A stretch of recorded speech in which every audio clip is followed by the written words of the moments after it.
Oi, eu sou o Luiz, estamos começando mais um episódio do Que Passa, o programa de divulgação científica da Unila. E hoje a gente vai conversar com a professora Adriana Chalita sobre transtorno de ansiedade. Professora, se apresente pra gente, por favor.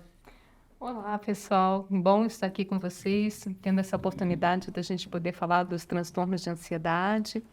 Eu sou Adriana Charita Gomes, eu sou psiquiatra geriátrica, sou professora do curso de medicina da Unila, dando ênfase maior nos conhecimentos relacionados à saúde mental e à psiquiatria. Professora, para a gente começar, o que é ansiedade e quais são os principais tipos de ansiedade? Ok? A ansiedade, ela entra dentro daquele escopo relacionado ao processo de medo e estado de alerta, né? E nós temos alguns transtornos relacionados aos transtornos ansiosos. Transtorno de ansiedade generalizada, transtorno de pânico, agorafobia, autismo seletivo, transtornos de fobias específicas. E é muito interessante a gente poder estar falando sobre isso, porque é muito comum e frequente, principalmente nos brasileiros, os transtornos de ansiedade, principalmente transtorno de ansiedade generalizada. Mas espera aí, professora. É muito comum entre os brasileiros, mas precisa diferenciar um episódio ocasional em que a gente fica ansioso e realmente um transtorno de ansiedade, né? Quais são os critérios para diagnosticar um transtorno de ansiedade? Porque, né, episódios ocasionais todos temos. Isso é bem importante essa sua lembrança, porque uma questão é ter uma ansiedade pontual e a outra não, você ter um transtorno de ansiedade. Então, isso requer a gente entender que há um sofrimento no dia a dia da pessoa.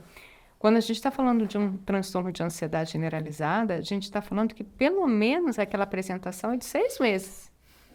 Uma apresentação onde a pessoa tem preocupações excessivas, ela fica sempre num estado de alerta, ela não consegue relaxar. Tocou o telefone, ela já pensa numa situação difícil ou pior que possa estar acontecendo. Então, ela está sempre preocupada excessivamente com as coisas. É um estado de apreensão constante dela por pelo menos 6 meses para poder dar um diagnóstico. Sem que aquilo ali esteja relacionado com uma causa de um hipertiroidismo, alguma medicação que ela esteja utilizando naquele momento que às vezes piora e gere uma ansiedade, né? Então, isso é um estado de continuidade da pessoa, não que seja algo pontual. A transtorno de ansiedade generalizada é diferente daquele receio ou medo que às vezes a pessoa vai pegar um avião e tem medo de pegar o avião, que aí é um transtorno de fobia específica, né? Ou então, viu uma aranha, tem medo de uma aranha, que aí é um transtorno de fobia específica. Mas transtorno de ansiedade generalizada geralmente são preocupações excessivas com várias questões do dia dela constantemente. Inclusive, isso gera um impacto para ela de apetite, de tensão muscular, o processo dela, às vezes, não conseguir dormir, ela tem uma insônia, justamente porque ela fica deitada, pensando no que vai acontecer ou no que aconteceu, o que ela podia ter feito para evitar. Então, assim, a ansiedade, ela gera uma série de alterações físicas também na pessoa, né? Às vezes um triísmo, uma tensão muscular, dores, isso pelo processo da tensão muscular que ela fica pela ansiedade generalizada. E qual que é a relação entre a depressão e a ansiedade? Pode acontecer da pessoa ter comorbidade de ter um transtorno de ansiedade e também uma depressão. Lembrando que muito dos processos da etiopatogenia dessas duas patologias, tanto a depressão quanto da ansiedade, tem a ver com os processos de índice de cortisol, né, relacionadas às hipóteses de estresse. Então, quando a gente está falando dessa questão, é muito comum também uma pessoa que tem um transtorno depressivo, às vezes ter uma ansiedade. Não necessariamente chega a ser uma ansiedade generalizada, mas ter uma ansiedade pela própria insegurança, pela própria dificuldade dele de fazer determinadas definições. E aí ele acaba ficando mais ansioso. Mas não necessariamente é comórbido com uma transtorno de ansiedade generalizada, mas pode acontecer. As duas questões por hipóteses relacionadas aos estresses, né? Professora, existe algum transtorno oposto ao transtorno de ansiedade? Por exemplo, alguns programas atrás, a gente conversou E a senhora falou que tem na bipolaridade a pessoa tem a depressão maior e depois ela tem Episódio de hipomania. um episódio de hipomania que são os opostos. A ansiedade, ela possui algum oposto? Seria a pacificação íntima, e esse é o máximo, né? Isso não é patológico, é benéfico. Ah, não é patológico? A pacificação íntima é muito bom, né? É. A sensação prazerosa de você ter uma tranquilidade, uma pacificação íntima, isso é muito boa. Isso não é um transtorno, isso é muito saudável. Mas a pessoa não existe a pessoa ficar tão tranquila a ponto disso gerar um problema, né? Não. Não é para ser uma pacificação íntima. Agora, a gente não está falando de postergações que podem acontecer, às vezes, com determinadas pessoas que têm determinados transtornos. Por exemplo, tem algumas pessoas que têm alguns transtornos relacionados ao processo de espectro autista, que às vezes ela entra num processo de alinhamento do que está acontecendo em volta dela e que ela acaba se voltando só para as coisas dela e ela acaba fazendo uma série de postergações. Mas veja, mesmo assim, em paciente com transtorno de espectro autista, em determinados momentos onde ele se sente frustrado com algo que não acontece e ele tinha como um protocolo que aquilo fosse acontecer pelo processo de rigidez dele comportamental, isso pode gerar uma ansiedade para ele. Professora, e quando uma pessoa está passando por um episódio de ansiedade grave, quais são os sinais que é preciso atenção, né, que requerem atenção, né? É aquela questão dela não conseguir relaxar e pensar na questão como uma realidade normal. Ela acaba sempre colocando um peso maior de uma preocupação excessiva. Isso gera tensões musculares para ela. Isso muitas vezes comorbidades com síndrome ligadas ao processo digestivo, síndrome do colo irritável. É muito comum a gente ver, às vezes, paciente que tem uma síndrome do colo irritável e tem um processo da ansiedade junto. Então, veja, essa questão dela ter insônia, não conseguir dormir, não conseguir relaxar, está sempre com dores, está sempre pensando no pior que possa acontecer, ela não conseguir curtir o momento porque ela está sempre muito preocupada, isso é pesado, isso gera muito sofrimento, né? Então, nesses sofrimentos é preciso ela fazer uma investigação melhor para avaliar a necessidade do tratamento medicamentoso, um tratamento psicoterápico. Professora, o transtorno de ansiedade, normalmente a gente imagina pessoas adultas, ansiosas, mas ele atinge crianças, adolescentes. Como que os pais podem identificar a ansiedade numa criança, num adolescente? Uma coisa que é muito comum, as unhas roídas. Isso é muito comum, tanto nos adultos quanto nas crianças. Mas é muito comum a gente ver as crianças ansiosas com as unhas roídas, né? Ela não conseguir, às vezes, aguardar para fazer alguma coisa, ela quer tudo naquele momento. Ou o pai solicita que ela fique ali numa fila esperando alguma coisa, ela não consegue ficar. Então, são algumas características de um nível de, às vezes, de inquietação da criança. Às vezes, dela estar com muito suor, ou ela ter uma pressão de fala dela, que ela querer falar, se colocar. Então, isso são algumas sinalizações do transtorno de ansiedade, tanto em criança quanto adolescente e adulto, né? Professora, qual que é a diferença entre ansiedade, transtorno de pânico e fobia social e como que eles se manifestam em cada indivíduo? Então,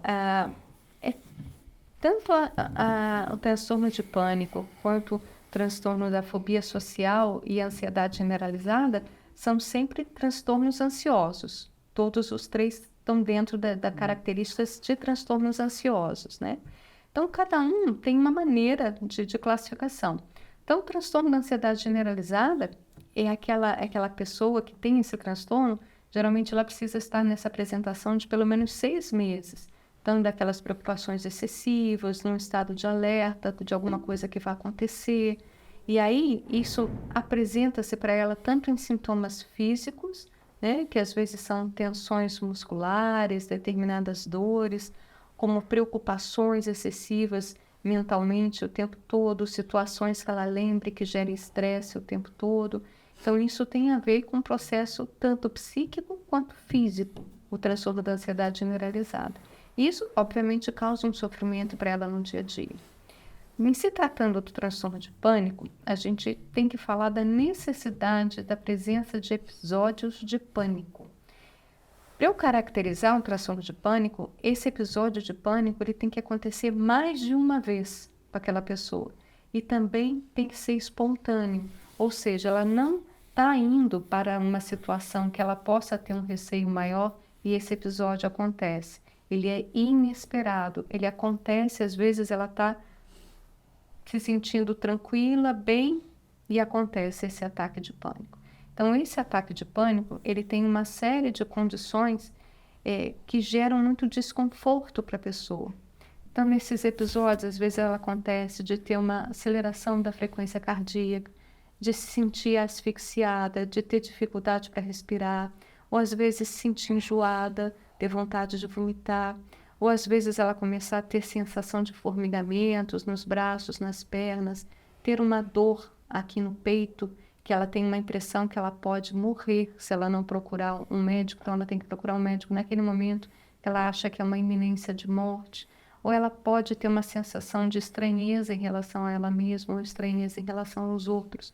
Então, esses ataques de pânico, eles são súbitos, agudos, geralmente acontecem em minutos, né? E não duram horas. Geralmente são agudos e duram momentos. São descargas adrenérgicas, né? Um processo que dá toda essa questão de mudança aí corporal, né? E para a gente poder dar um diagnóstico de transtorno de pânico, além de ter pelo menos mais que um episódio espontâneo de ataque de pânico, a pessoa ela começa a evitar situações ou começa a ter preocupações excessivas achando que vai ter novamente um ataque de pânico. Então, isso fica caracterizado um transtorno de pânico. E a outra questão que você me perguntou foi em relação à fobia social, que é um outro transtorno de ansiedade.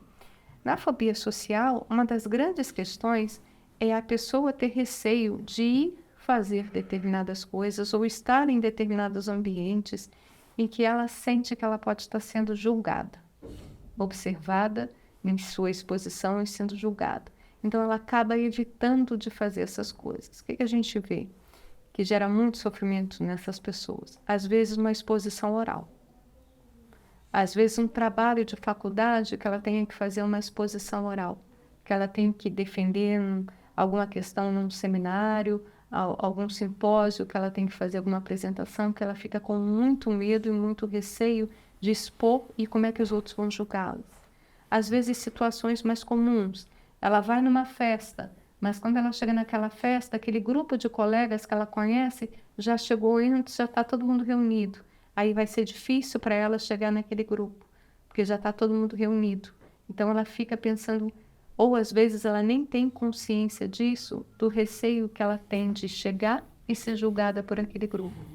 Tem pessoas com fobia social que têm medo e têm dificuldade de até comerem, almoçarem na frente de outras pessoas, ou assinarem algum documento, né, ou escreverem o próprio nome na frente das pessoas. Então, é muito clara essa questão desse processo que ela passa a se isolar e evitar determinadas situações que ela acha que ela pode estar sendo julgada. Professora, esses transtornos, tanto o transtorno do pânico e a fobia social, são transtornos diferentes. Eles não são sintomas nem comorbidades do transtorno de ansiedade, é isso? Ele pode até ser comórbido ao Sim. transtorno de ansiedade, mas se a gente pensar, a gente recentemente falou da categoria de transtornos do humor. Aí a gente falou dos transtornos depressivos maiores, transtornos bipolares. Agora a gente está falando de uma categoria que são dos transtornos ansiosos. E ali a gente tem o quê? Alguns exemplos. Ansiedade generalizada, fobia social, transtorno de pânico.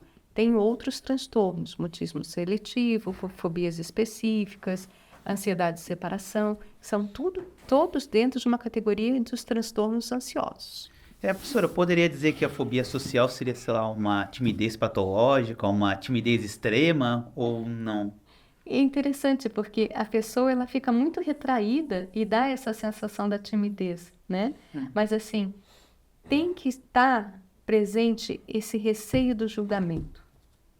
esse receio de expor ou fazer determinada situação e que ela pode ser julgada pelos outros. Isso fica caracterizado o processo da fobia social.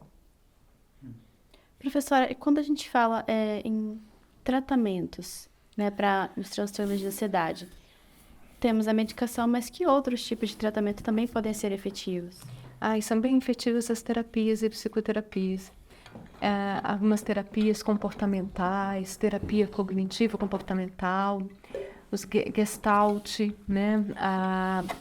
Tem uma terapia relacionada ao processo do EMDR, que é uma terapia que utiliza movimentações oculares, sensações em mãos e também determinados sons em ouvidos, que a pessoa ela lembra de determinada situação que possa ter gerado um determinado desconforto e ansiedade para ela, e começa a fazer essa terapia. Isso ajuda no processo de ressignificação. É como se fizesse um brainstorm e ressignificasse aquela situação. É um tipo de terapia que ajuda bastante diversos transtornos de ansiedade. Mas a terapia cognitiva comportamental são bem interessantes para serem feitas. Porque o que a gente vê? Que muitas vezes a pessoa ela começa a criar uma certa dificuldade de fazer determinadas situações que antes ela fazia, porque isso começa a gerar uma série de ansiedade para ela. E é preciso ter um enfrentamento dessas situações, para ela poder modificar esse significado patológico daquela situação. Então, por exemplo, na fobia social, é importante que ela possa fazer os enfrentamentos. Eu tenho medo de exposição de fazer um seminário. Ok, mas para determinadas questões que você precise na graduação ou até na pós-graduação, você tem que fazer isso. Então, você vai precisar fazer enfrentamentos, você vai ter que se colocar naquelas situações, senão você não consegue concluir, às vezes, determinados cursos. Então, se a grande questão é a exposição de um seminário maior, comece a fazer pequenas exposições para um grupo menor que você tenha mais segurança. Para você começar a fazer pequenos enfrentamentos, até que você faça um enfrentamento maior, que é o seu grande medo, né? Então, esse processo de enfrentar essas situações, ele é muito relevante. E, professora, esse é um transtorno, né, que a gente percebe que ele causa muito problema com a autoestima, com a autoconfiança da pessoa, né? Como que a ansiedade influencia esses fatores numa pessoa adulta? A grande questão é que a ansiedade, ela faz com que algo pequeno e que às vezes é inócuo, ele seja terrível e como se fosse uma grande situação de risco para a pessoa, porque tem muito processo do medo ali. Então, ela precisa quebrar esse processo da questão fantasiosa ou da questão grandiosa, negativa, ou pessimista, ou de amedrontamento dela com relação àquela situação que ela tenha vivenciado antes ou que ela passou a vivenciar agora. Então, isso gera muito sofrimento. Porque é a grande questão. Se a gente pegar o animal, né? O animal, às vezes, que tem medo, né? Ou ele paralisa, ou ele sai correndo. O processo nosso fisiológico de ter uma descarga adrenérgica para determinadas questões que a gente tenha medo, ou a gente paralisa, ou a gente sai correndo. Então, essa é a grande questão. O que a gente tem que enfrentar dessas situações que nos amedrontam, que muitas vezes elas não são reais, elas são fantasiosas, elas são criadas, elas têm uma interpretação fantasiosa pela própria pessoa. E isso a terapia ajuda muito. Professor, existem estratégias de autocuidado que a pessoa pode ter para aliviar um pouco essa ansiedade? Importante, isso é bem importante. Algumas situações de substâncias ansiogênicas, né? Tipo cafeína, a Coca-Cola, Pepsi-Cola, né? Substâncias relacionadas à xantina, chá verde, chá mate, chá preto, né? Então, essas substâncias devem ser evitadas ou tomadas o mínimo possível, né? A atividade física ajuda demais, mas não adianta fazer atividade física e querer dormir meia hora depois, porque não vai. O corpo tem que dar uma relaxada depois da atividade física para conseguir, de fato, dormir. Então, a atividade física ajuda demais, o processo da endorfina, né? Então, esses são autocuidados importantes. E outros, o que ela pode começar a se utilizar para, de fato, ver aquelas situações de uma forma mais calculada, de uma forma mais lógica, de uma forma mais racional, que ela consiga quebrar determinadas interpretações fantasiosas em relação àquilo. Professora, a ansiedade, ela é uma doença epigenética? Ou o termo não é doença, né? É genética ou epigenética? É um Tem. transtorno genético ou epigenético, na verdade. A gente vê que é muito comum, né, em parentes, principalmente de primeiro grau, né, de você ter o transtorno de ansiedade generalizada, o transtorno de pânico comum em parentes de primeiro grau. Mas lembrando sempre que não basta só a genética, né? Ela tem um processo relacionado ao ambiente e ao temperamento, a forma como a pessoa vai lidar com aquilo ali. Então, existem pessoas com temperamento mais de neuroticismo, né? Que são mais... têm uma tendência maior a ter esse processo da epigenética ativando em determinadas situações esse gene relacionado à ansiedade, que não está bem explicado até o momento esse processo de qual gene, o grupamento de genes estão ligados à ansiedade. E no caso do transtorno, Agora, uma coisa que é importante também a gente lembrar é assim, é difícil às vezes você conseguir separar bem essa variável do que é genético e do que é aprendido através da relação familiar. Porque é muito comum determinados padrões dos pais serem passados para os filhos.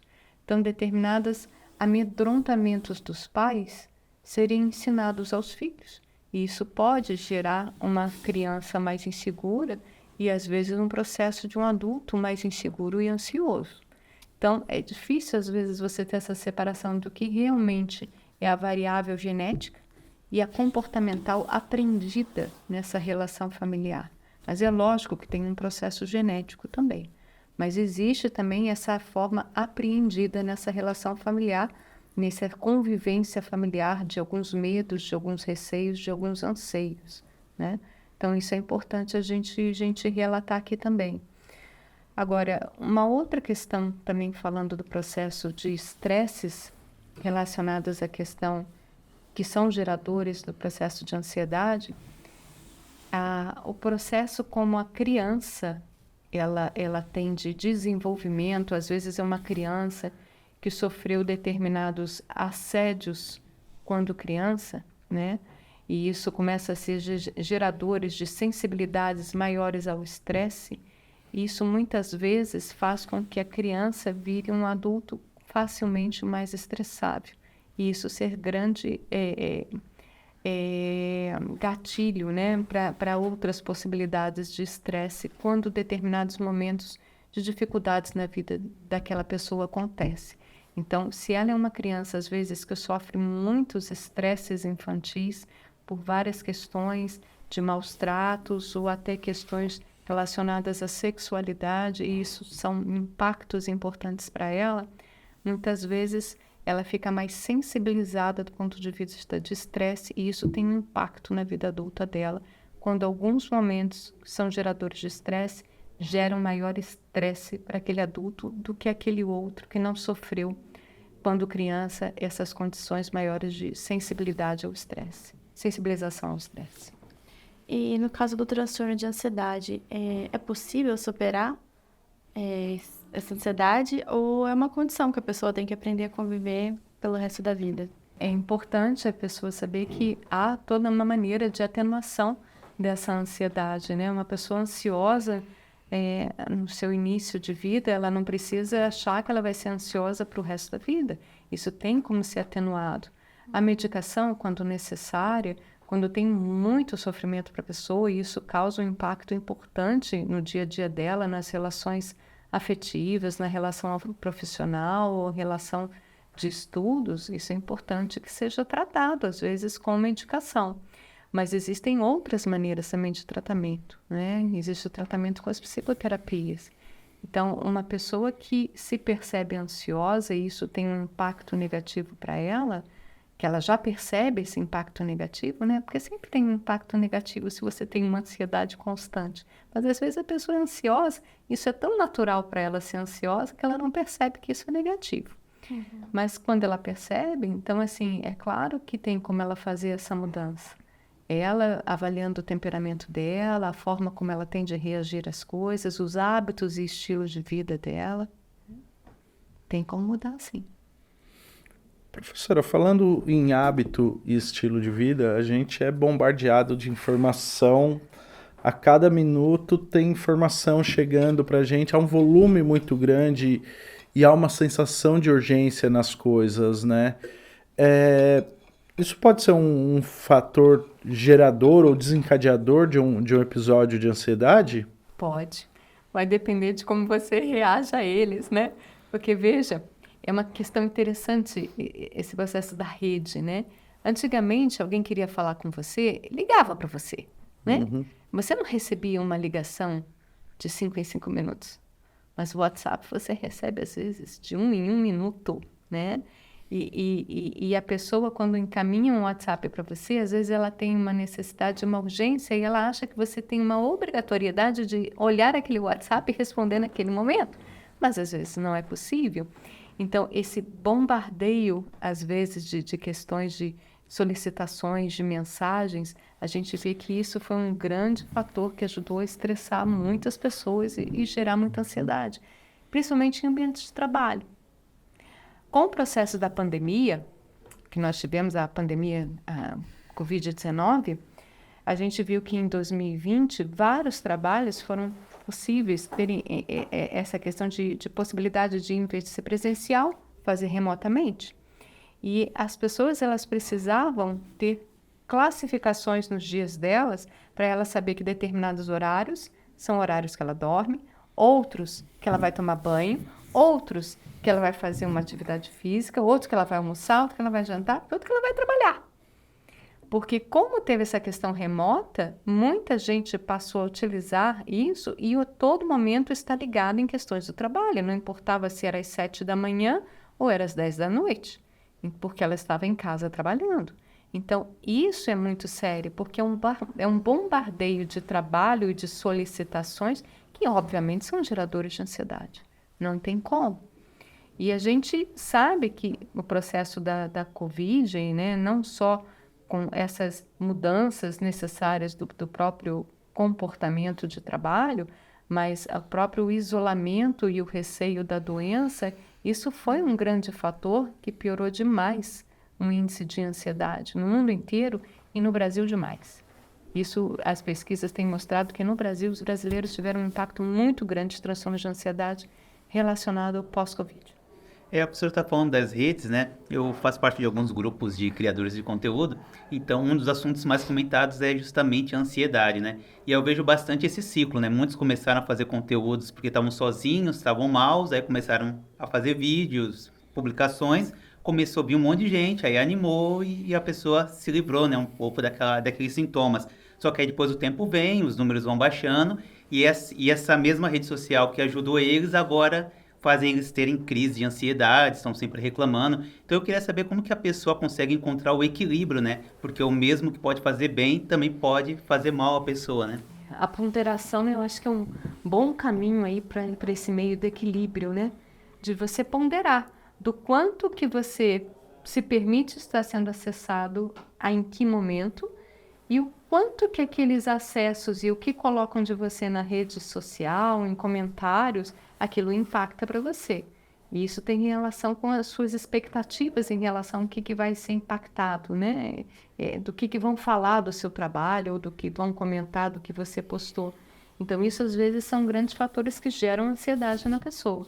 Então, veja, a questão dela não lidar tão mal com os processos, da expectativa que ela tem, ela pode se frustrar, porque a frustração às vezes é um grande gatilho para o processo da ansiedade, como também ela poder relaxar e ela ter momentos que ela não tenha que ficar ligada o tempo todo naquela vinculação dela na rede social.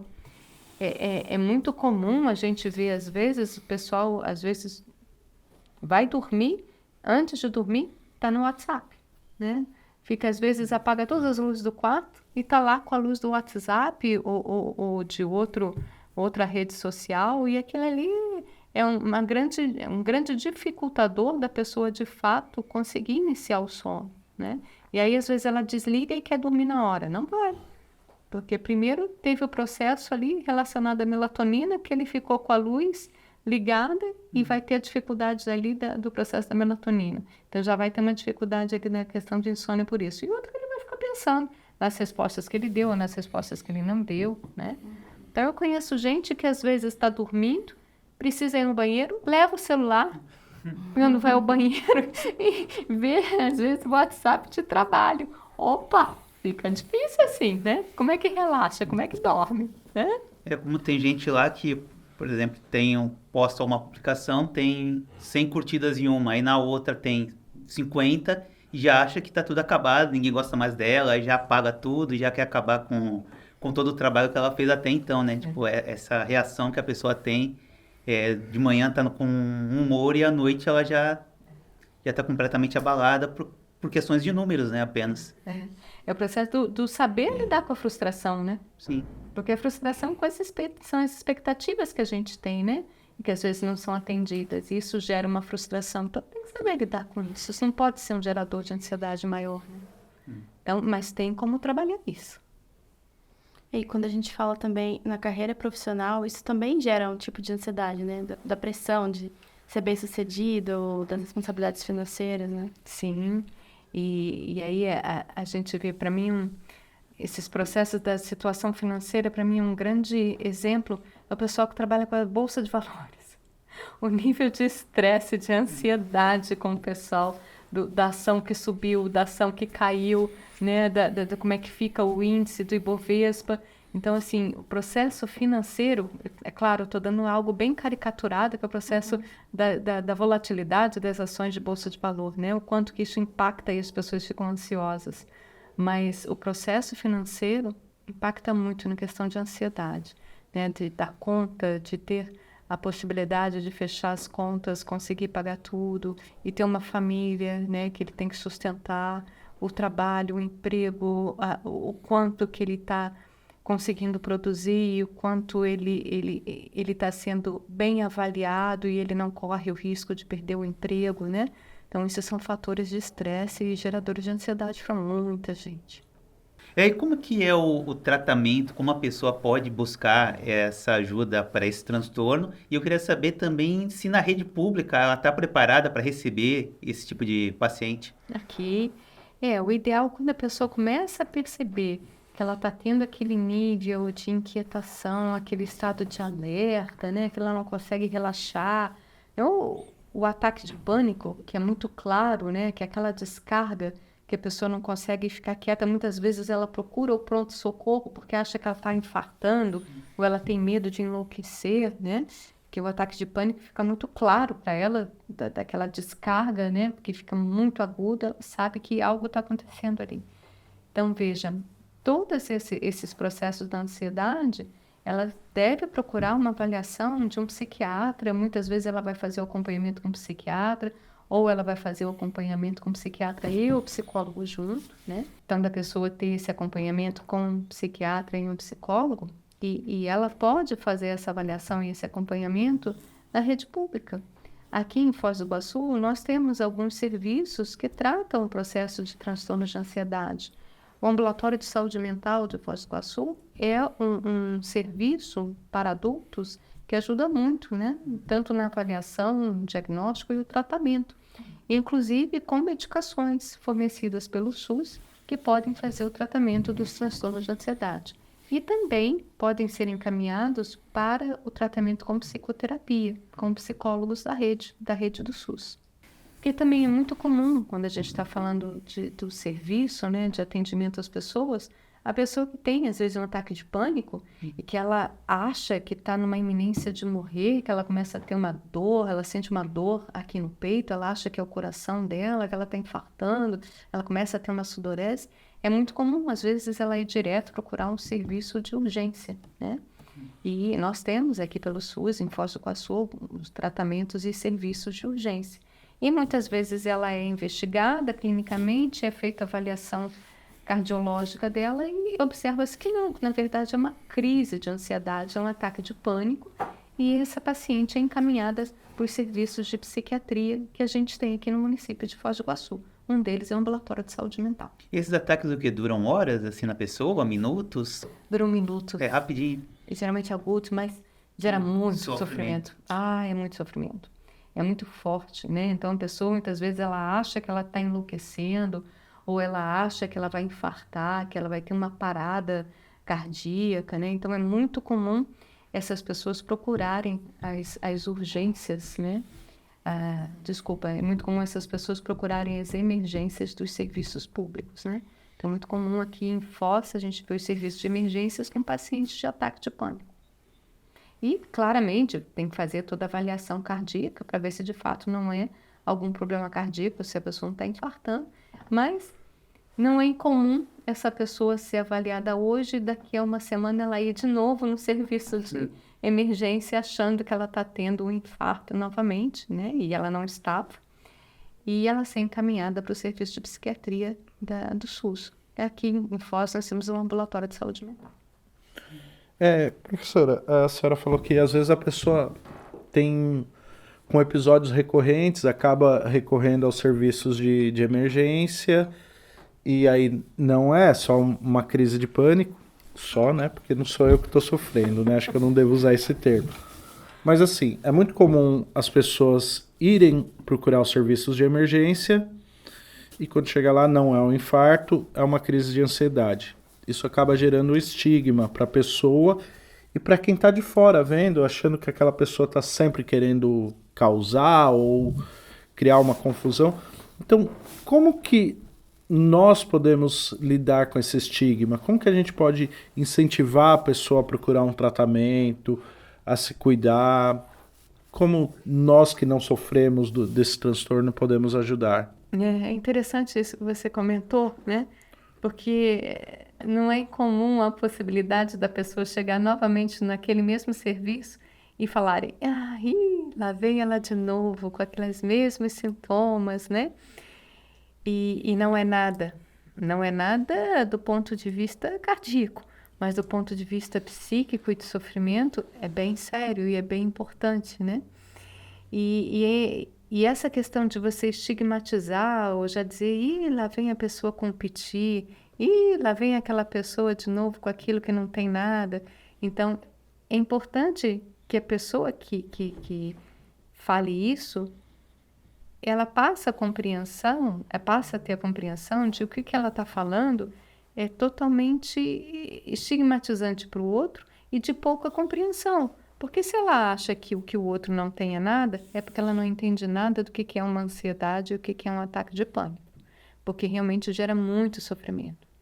Então, essas pessoas elas precisam ter mais compreensão do que de fato o outro está sentindo, para que ela de fato possa fazer o melhor encaminhamento para aquela pessoa, o melhor acolhimento e encaminhamento para aquela pessoa, que são os ambientes relacionados à psicologia, à psiquiatria, onde vai tratar mais a questão da ansiedade dela.